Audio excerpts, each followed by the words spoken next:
Dear friends, welcome to the third and last appointment on Astronautic Humanism.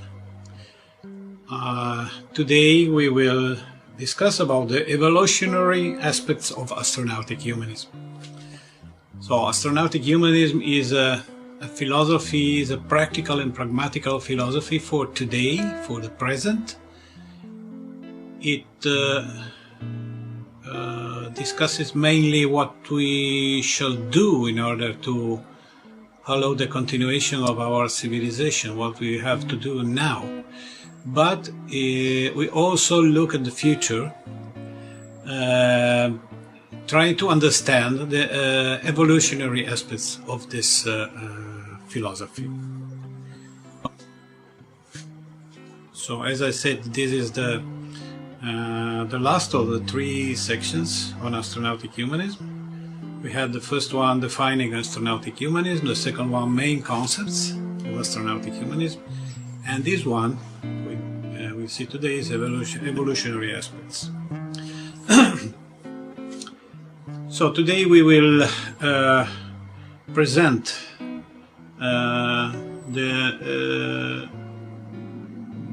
some more aspects of this philosophy, some more concepts and principles of this philosophy, most of all the open world philosophy. Our look to the cosmogony, it is the relationships between humanity and the rest of cosmos, and some understanding about the peculiar region of the universe where we are living, our solar systems and immediate neighbors. We will also talk about the concept, the metaphor of Mother Earth, of the pregnant Earth. So helping Mother Earth to give birth to a solar civilization. We will also talk about a Kraft-Erike vision called extraterrestrial imperative. And we will also talk about some living philosophers that are in their work, in their research, they are talking about our evolution, and all of them agree that our evolution, next step of our evolution, will be to become a multiplanetary species. So, talking about ecology, we don't consider only the ecology of this planet, but a cosmic ecology in which our planet is embedded. Not only Earth or Gaia is a living organism, but the whole solar system closed into the giant snowball of the Oort cloud is a living organism. Having in its center the region close by the Mars orbit, a nucleus where intelligent life is growing up. Such a nucleus was protected by some external giant planets, Jupiter above all. By their big gravity, these giants caught many big objects that could bring destruction should they reach the inner nucleus. One evident example of this is the Schumacher-Levy comet that in 1997, if I'm not wrong, struck Jupiter. So it was catched by Jupiter instead of flying to the internal solar system.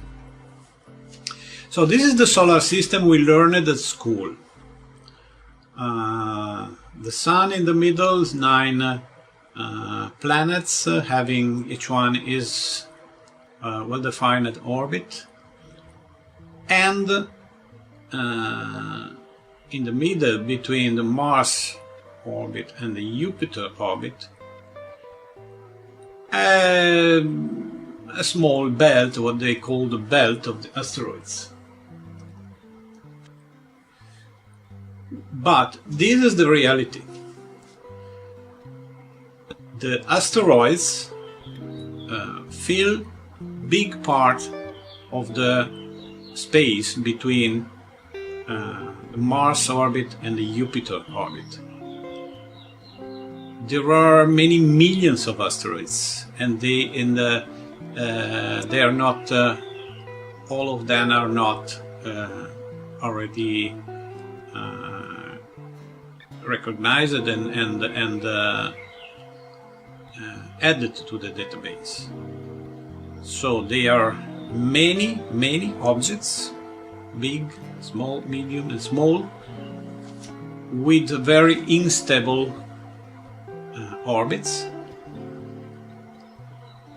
Many of them are catched into the Trojans of Jupiter, that are the Lagrange libration points of between Jupiter and the Sun. And from time to time, some of them are catched in the Jupiter orbit, and by a flyby effect they are kicked inside the inner solar system. Outside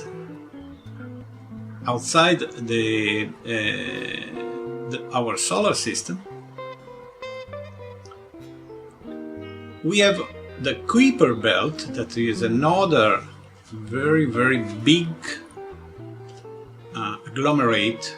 orbiting agglomerate of asteroids and cometoids and a lot of objects. And still outside there is the Oort cloud. It is a giant snowball made of trillions of comets, made by ice and basic components of life, carbon components. So this giant freezer extends itself from 1,000 to 200,000 astronautic units from the Sun. Trillion of comets, a boundless reserve of water, oxygen, organic substances. All that is needed for the development of trillions of human beings. So, this is an important, very important concept, because we humans are here on the Earth's surface fighting for the few remaining resources on this planet, while outside the planet there is plenty of resources and energy. So, the solar system is anything but a well-ordered and peaceful place. It is a boiling pot, or better, a living organism. In its inner core, within the orbit of Mars, life is developing. Our Earth is a biosphere suitable for the development of an intelligent species, with the ability to reproduce itself in the cosmos. Comets and other objects fertilize the inner core and interact therein. The system supports the development of living organisms. The system protects the inner core by large dangerous objects. When intelligent beings are grown, the system stimulates their liveliness and action, shooting asteroids into the inner core. The system eliminates the failed experiments using the same tools used for the evolutionary process described above. Somehow the system remembers errors and redraws the next experiment. Many people still don't see such a wonder, and the great task that humanity is bearing to reproduce intelligent life outside our mother planet, helping Mother Earth to give birth. Anti-human philosophic currents such as radical ecologists consider humans as a parasite of our planet, in the name of a claimed primacy of nature, and assign to humans a supposed duty to conserve nature as it is. A definitely crazy goal, since in nature the only persisting thing is the change. Species have birth and die continuously, and we don't escape such a mechanism. If we will expand into a greater ecological niche, we'll keep on developing, otherwise our species will be terminated by any cosmic or earthly accident. Going over the 20th century's ideologies, left versus right, capitalism versus socialism, etc., sadly still ruling the world, it is our duty to hold a true philosophic discussion, pointing out the true discriminating points: development versus the growth, high value and enhancement of human life versus disregard of human life, civilian democratic progress versus authoritarian evolution. So, more or less 12 years ago, we thought about this metaphor of the pregnancy of Mother Earth. Every pregnant woman experiences an untenable growth in her body. Awareness is essential. The help of human midwives is essential too. There are many similarities between human pregnancy and planetary pregnancy. In human pregnancy, we have a baby growing up in the body of the mother. In the planetary pregnancy, we have space colonies, a terrestrial environment reproduced outside of the earthly body. In human pregnancy, we have a pregnant lady, and in the planetary pregnancy, we have Earth's biosphere. The human reproductive system is uterus plus fetus, and in a planetary pregnancy is the humanity and the changed environment. An unsustainable growth occurs in the woman's body when she's pregnant, and an unsustainable growth of the number of activities and human consumption is also occurring in the planet's pregnancy. Human mothers know changes of temperature, mood and metabolism, and in the planetary the planets shows now chemicals and climate change, pollution, and many what we call environmental problems. In the human pregnancy, near-term depletion of the amniotic fluid, the mother can no longer support nor feed the fetus. In a planet pregnancy, we have a crisis of resources, energy problems, continuous economic crisis. In the human pregnancy, we have contractions, pushing, expulsion of the child at the end. In our planet, we are witnessing tsunamis, earthquakes, upheavals and ruptures of the Earth's crust. So, what does it mean? It means that Mother Earth is trying to expose the baby in the outer space. Any claim of balancing systems unstable by nature, such as our planet, the solar system, the universe and life itself, is absurd and unrealistic. It would be like trying to stabilize the pregnancy process, maintaining forever the fetus in the mother's body. All in nature is characterized by growth, birth, competition between species, death of biological systems in order to create systems of higher order. Each system or process knows stages of birth, growth and decline. The duration of the growth phase of a species depends only on the ability of species to adapt to their environment and, when this is no longer sufficient, to expand into larger environments. So, the stability, the balance means stagnation. Dynamics is life, birth, aging, death, rebirth, renaissance. So, dynamics is the evolution.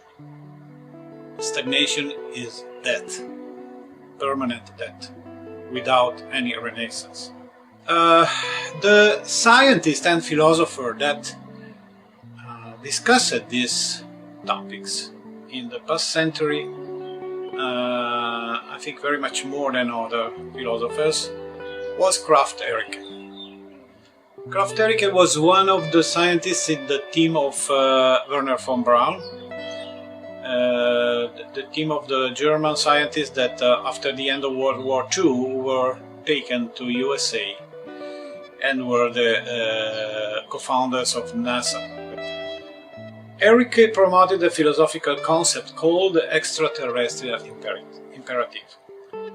He believed that it was the responsibility of humanity to explore space and to exploit the resources of the solar system in order to sustain the development of the species. In direct polemic with the Club of Rome of Augusto Peccei, Erike insisted that there are no external limits to growth.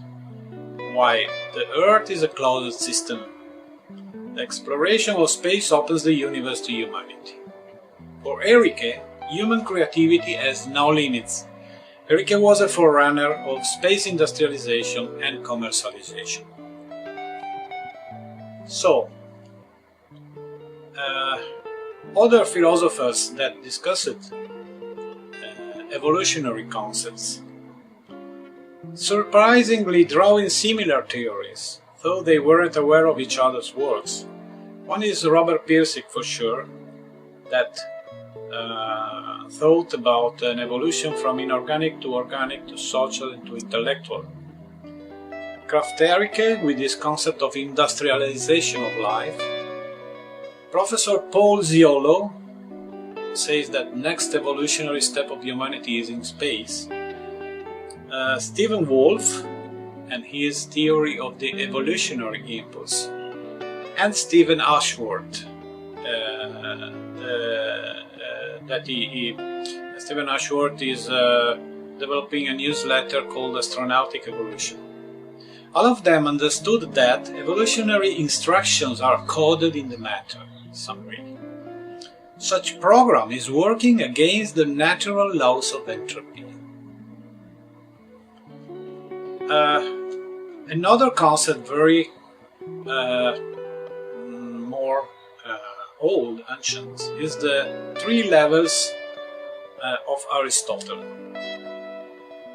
The plants with the vegetative soul,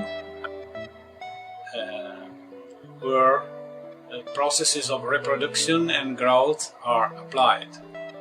The animals with sensitive soul, where beside reproduction and growth, also mobility and sensation are applied, and humans with a rational soul that added the processes of thought and reflection.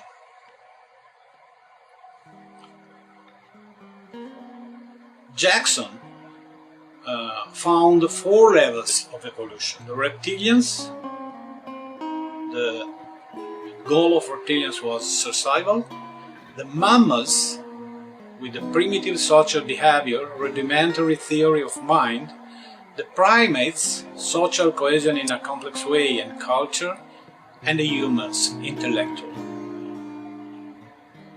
Robert Pirsig describes history of evolution starting from Big Bang through 4 levels. The primordial inorganic, populated only by inanimate matter, the mineral realm. The organic level began with the first live cells appeared, then developed into multicellular organisms, animals and vegetables. The social level had birth when animals and later humans began grouping into communities for mutual protection and commercial purposes. The intellectual level is now contending the primacy to the social level, promoting a new moral code based on higher ideals. Each new level promoted a new ethical code, fighting against the old one. All levels coexist, but only the last born can be considered the vanguard. There's an evolutionary code written in the cells from the very beginning, even in the inorganic matter. Such code pushes evolution against the natural laws. Krafft-Ericke developed the concept of industrialization of life. Man, the cutting edge of terrestrial life, has no rational alternative but to expand the environmental and resource base beyond Earth. Global development, therefore, must be based on an open world concept and include both the development of extraterrestrial resources and the wiser management of our terrestrial resources. This is the extraterrestrial imperative. Its central goal is the preservation of civilization. Ericke described the history of life as a process of progressive industrialization. Several steps, each one triggered by a big crisis. Each step caused the passage from an earlier stage to a new, most advanced one. The first step, from chemical geothermal energy to photosynthesis. The first great crisis was prompted by the advent of photosynthesis 3 billion years ago. Prior to photosynthesis, life was dependent upon chemical energy scrounged from geothermal sources on the ocean floor.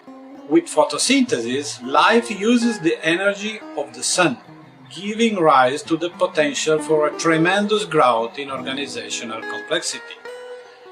By harnessing a more generic source of energy, life grew over the barrier that had previously limited its expansion and came to exist throughout the oceans. Eventually, photosynthesis made it possible for life to encompass the entire planet, to become the biosphere that we now experience as the extent of the living world. We can observe the three critical points in this process. The first one is that beginning to use the energy of the sun, life began to directly use the extraterrestrial resources. Going out of the oceans, life expanded into a greater ecological niche. And beginning to use the resources of the whole planet, life expanded the biosphere, its biosphere. So, we can take out, extrapolate from this Krafft-Ericke conceptualization the three keys that allow us to identify the evolutionary process. The use of a bigger source of resources, in this case the extraterrestrial resources, the expansion into a greater ecological niche, and the expansion of the biosphere. Besides granting life a vast and important new power, however, the advent of photosynthesis also constituted a terrible crisis. The waste product of photosynthesis, oxygen, was toxic to the anaerobic life that had predominated up to that point. While giving life the potential for much greater complexity, photosynthesis also produced a pollutant that threatened life's very existence. Ericke describes primordial life as having had only three options in response to this crisis: either give up and perish, regress to a minimal state of existence, or advance and grow. Life took the third path, which led to the transition from the first Earth to the second Earth. From the initial emergence of life as anaerobic bacteria subsisting on geothermal energy to the development and growth of a biosphere. Second step, from biological to technological. The second great crisis has arisen through a similar extension of life's capacity, this time from a biological cycle of 21 elements to an industrial cycle that is capable of utilizing all 92 elements in its metabolic process. Like photosynthesis, the industrial cycle gives the living process the capacity to utilize new kinds of matter and energy, which in turn allows it to expand beyond what had previously appeared to be an intractable limit to its growth. Enrique further notes that photosynthesis allows life to use a resource, sunlight, that originates beyond the Earth, which makes it the first example of what he calls the extraterrestrial imperative, now operating through human technology to expand life into extraterrestrial sources of matter. These transitions from anaerobic to aerobic and now from biological to technological are periods of tremendous danger. In describing the transition from first Earth to second Earth, Enrique uses the image of a womb. The first Earth of anaerobic life was the womb in which the second Earth, the proto-biosphere, grew. And this is the metaphor of the pregnant Earth that we discussed just a few minutes ago. Enrique describes this same process as occurring now, between the second Earth and what he sometimes refers to as the third Earth, sometimes as the technosphere. The biosphere and the technosphere continued to exist in relative harmony until the Industrial Revolution, which constituted the beginning of the crisis moment. Now, once again, life is faced with a tremendous choice, either die, regress, or grow outward once more.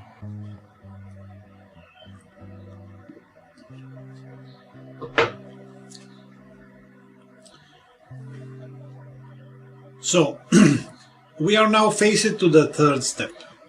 From Earth 3, Tech, to Earth 4, Exo. For Enrique, the correct response to the crisis is to grow outside second Earth into the void, where its tremendous power would no longer be lethal to the biological environment. Similar to how a child is first parasitical on the body of its mother, becomes independent of its mother when it is born, and later comes to protect its mother when it matures. And here again we have a reference to the metaphor of the pregnant Earth. According to Enrique, the proper role of humanity within the evolution of life is to act as a catalyst, producing a technological scheme that will enable life to survive in the inhospitable environments that exist beyond the atmosphere. And this is the concept of civilian life protection in outer space.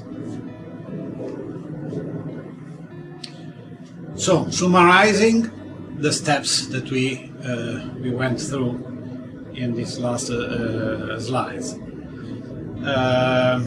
On the left column, the stage. In the second column, in red, the triggering process. In the fourth column, environment. In the last column, energy and metals. So, first step from anaerobic life to aerobic life, the photosynthesis revolution. From the Earth ocean to the whole planet, from geothermal energy to the sun and to the sun energy and the use of 21 elements. Then the step from aerobic life to technosphere by means of industrial revolution took place in the whole planet using the energy of the sun and all the 92 elements of the Mendeleev table. Then the step that we are living in now, from technosphere to infosphere, by means of what Enrique called the metabolism of information, that is the advent of the global network, of the internet, is developing in the whole planet and orbit. And it uses the sun energy and the network www, World Wide Web. And then from this stage of infosphere, the fourth stage, to fifth stage, the exosphere, through the process that we call the space renaissance. So the fifth stage, exosphere, will develop in the environment of the whole solar system. We use the energy of the sun and the exomaterials. So no more only our planet materials, but extraterrestrial materials. Professor Paul Ziolo, working at the University of Liverpool, developed a theory based on the concepts of psychohistory, firstly conceived by Isaac Asimov. Ziolo studied the transitions between different evolutionary ages, understanding what is at stake at each change, the benefits if the change is successful, the damages if the change is a failure.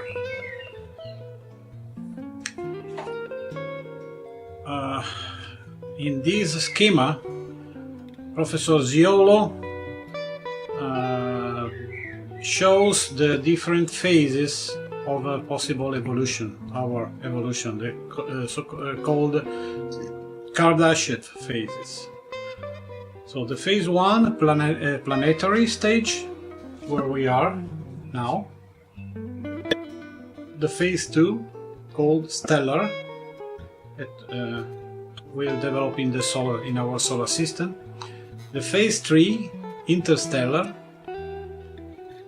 The phase 4, galactic. And the phase 5, metagalactic.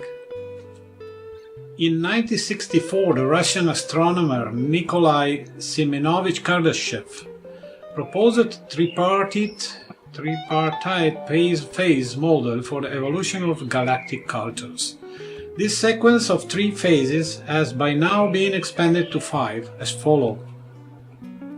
Phase 1, planetary. Civilization utilizes the total resources base of the home planet.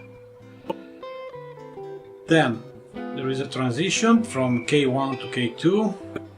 Phase 2, stellar. Civilization utilizes the total resource base of the home stellar system. Transition K2 to K3. K3 is the phase 3 is the interstellar stage. A civilization utilizes the resource base of a galactic cluster or number of stellar systems. To phase 4, the galactic stage, a civilization capable of utilizing the resource base of an entire galaxy. Transition from phase 4 to phase 5, metagalactic, part of a group of civilizations directing the evolution of the universe. Professor Ziolo also schematized by this graphic that show the transition steps in human psychohistory. These curves and the events that they contain are, for the sake of clarity, not drawn to scale. The emergent curve is much longer, and the series of Kondratief cycles or long waves is far more compressed in historical time. So, then we on the prehistory, we already ran the risk of an extinction or a stasis to the anthropoid apes during the transition from evolution from apes to humans, and now we are in this point where we are to go to the transition from K1 to K2 transition to the stellar phase, the solar culture, running the risk of extinction, risk of stasis at K0, or a perspective to have a co-evolution, stepping to the next phase, the solar culture. As we see, Professor Ziolo identify a possibility of stasis at K0. I don't fully agree with this point of view, because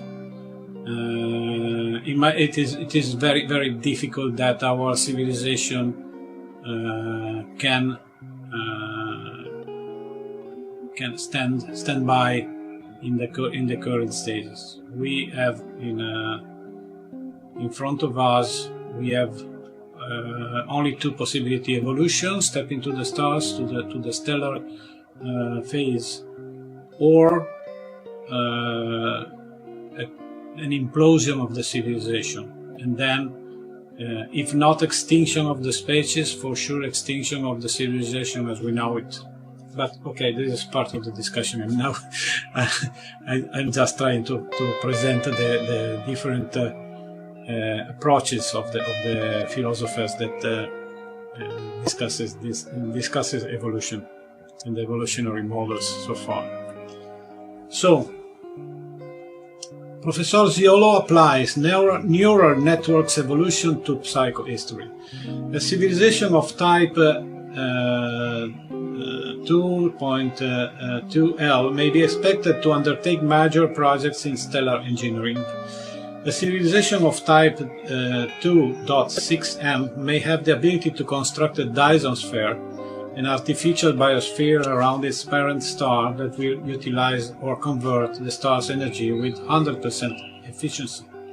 The sigmoid or S-shaped function is a basic visual dynamic representing transition at all levels in physical, biological, and evolutionary systems. The sigmoid represents a shift from one dominant order parameter to another. In neural networks, this shift occurs through the accumulated potentiation through Hebbian reinforcement of synaptic groups, which mark new pathways of learning and adaptation.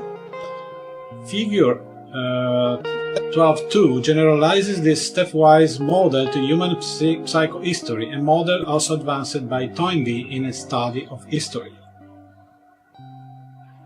So this is the picture, figure 12.2. Three clear steps are discernible in this model, two of which have already been actualized. The first step, lower left, shows the emergence of humanity from its basic anthropoid substrate. The second step marks the creation of culture and the epoch of recorded history.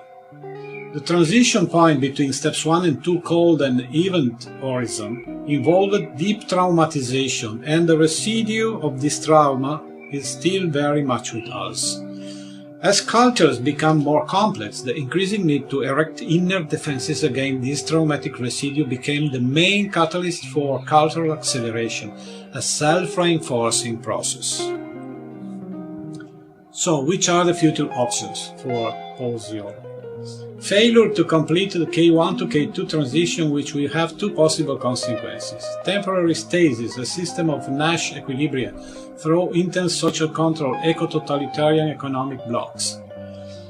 Extinctions in the shorter term, most likely to happen to Homo sapiens through a combination of climate change, environmental destruction, epidemics, and war.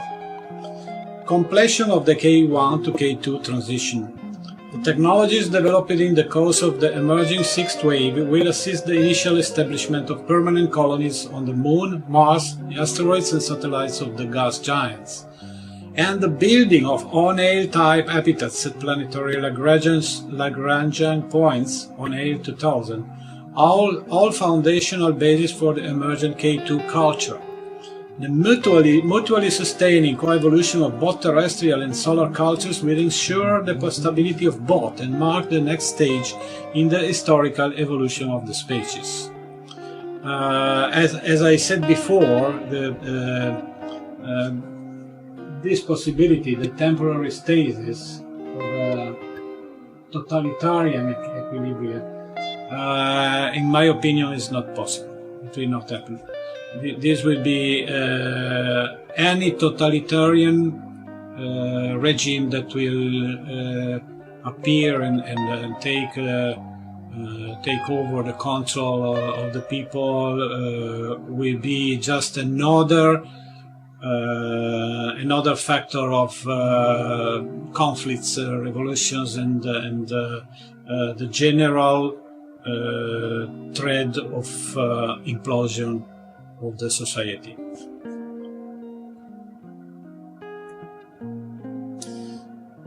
The previous transition saw other major anthropoid apes, the chimps, the orangutans, gorillas, and baboons, settle into various types of Nash equilibria with their environment. A less than optimal arrangement, since they have adapted too thoroughly and cannot now cope with environmental threats. Static human societies will still face extinction in the longer term, either with a bang, total war, the immediate effects of climate change, epidemics, or other natural catastrophes we will then be technologically unable to deal with, or with a whimper, slow degeneration, attrition and decay, perhaps aggravated by one or more of the aforementioned natural catastrophes. Stephen Wolfe is an American philosopher. He traces a possible history of the evolutionary impulse starting from the beginning of the universe 15 billion years ago. Such history connects our history of Homo sapiens to the whole history of life and before life. Stephen Wolfe's evolutionary task lists to reproduce Mother Earth in the universe, i.e. to expand intelligent life and terraforming other planets in the solar system. This is our visible horizon as concrete persons of our age. To realize the full potential of humanity, making meaningful steps ahead on the way from the animal status to the human status. To recover the ecosystem of Mother Earth by relieving it from the burden of our growth. So, this is an image. These are images painted by Steve.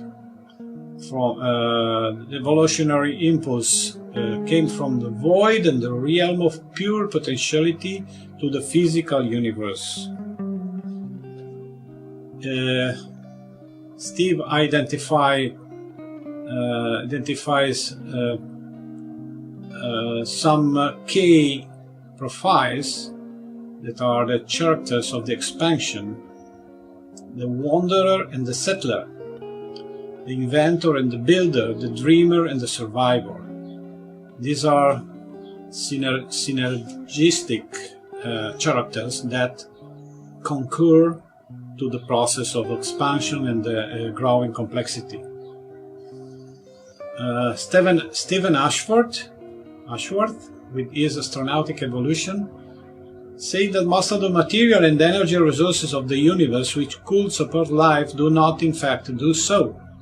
Evolution of life from non-living chemistry depends upon a particular combination of sunlight, air, water, rocks and carbon compounds, which is relatively rare and, in our solar system, exists only on Earth. The resources of the other planets and asteroids and the full power of the Sun and stars can, in principle, be used to create extraterrestrial living space, but only through the use of technology. If a technological species were to evolve, it would have to go through an intermediate semi-technological phase closely resembling present-day human society. Therefore, the colonization of space is one possible outcome of the present-day rapid growth of human society, provided that the technical and economic problems of adapting to space can be overcome.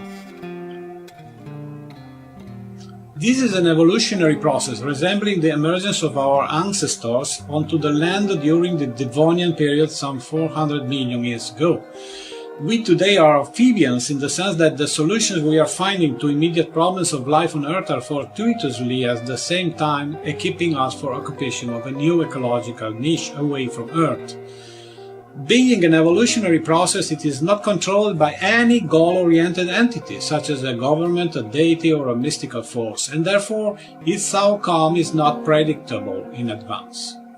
These theoretical considerations are now of practical interest, since the growth of modern industrial civilization is beginning to run up against ecological limits imposed by Earth's biosphere.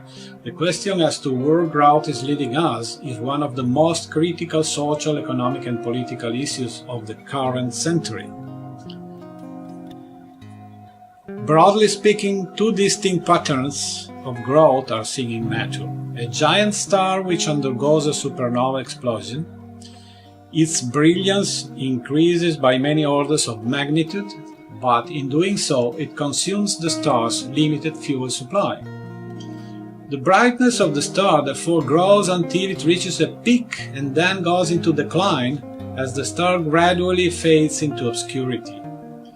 This is an example of growth which is not sustained. And the second possibility, a human fetus growing in its mother belly. And here we have another reference to the metaphor of the pregnant earth. After a while, a baby is born. The child continues to grow for a while and eventually settles down as an adult. Growth in this case has the character of a transition from one long-lived stable state to another, more highly developed one, from 2 adults to 3.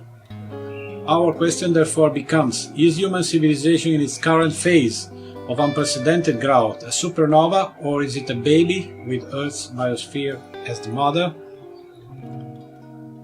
So, we can clearly see, after this quick excursus on the concepts developed by some philosophers, that there are some shared concepts. Among space philosophers, some concepts are widely shared, though they probably weren't aware of each other's works. Evolutionary program coded in the matter. Evolutionary steps triggered by growth in a closed environment. The metaphor of pregnancy. As Steve Wolf observed, when some concepts arise in different areas, such concepts were suggested by the evolutionary impulse. Coming to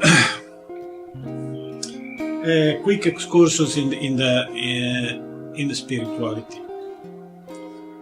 A long history from primitive adoration of the sun to mature spirituality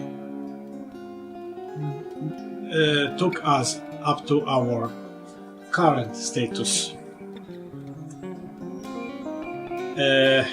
And we, of course, we are making to ourselves the same question that our ancestors in the caverns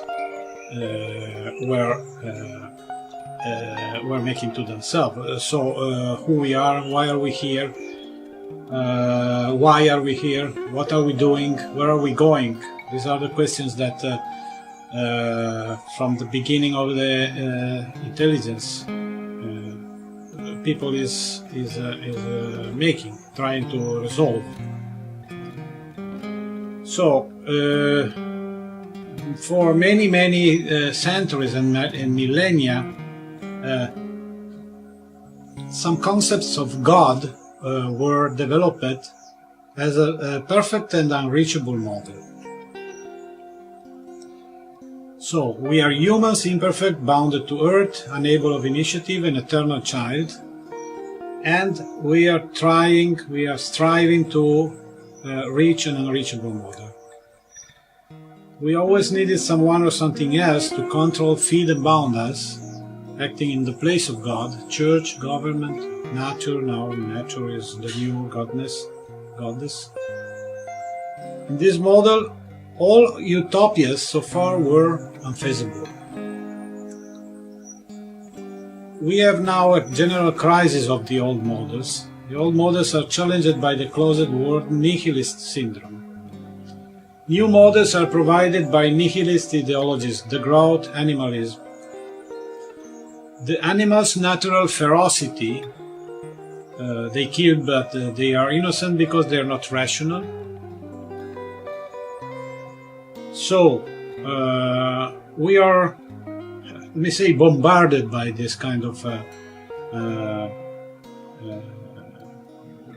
concept and theories. At the same time, we are aware that we are almost 8 billion people. So it is, even when it is not said, this concept that humans shall be reduced in number, so the murder is good, so the value of human life is decreasing, technology is bad, we shall recover natural status, etc. Further decline of culture and rationality toward a quasi-animal status. So this is the danger we are running in this age. It is all part of what I call the syndrome of the closed world from one side, and from the other side this danger pushes the creative minds to work for a real renaissance.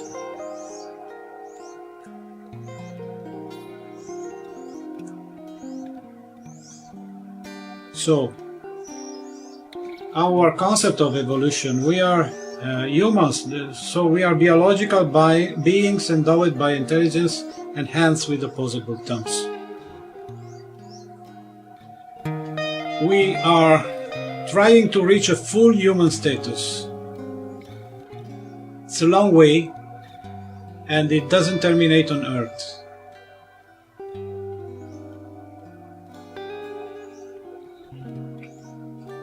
In order to reach a full human status, we need to achieve an abundant resources environment, our solar system, to evolve to what Paul Ziolo calls stellar stage, and Kraft Erike called exosphere, to go behind our natural behaviors, social fear, murder, human exploitation, torture, governance by violence, terrorism, racism. So spirituality is inside us, is the evolutionary impulse that drives us, as Stephen Wall said. Science is searching for the principle who ignited the evolution. The universe is a very mysterious place. Gods maybe we'll meet one day. Mankind is traveling toward a full human status.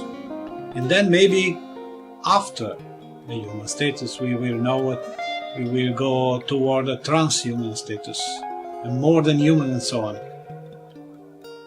And all of this process could be also contemporary, not necessarily serialized. However, okay, this is all. Thank you very much for your attention, and ad astra.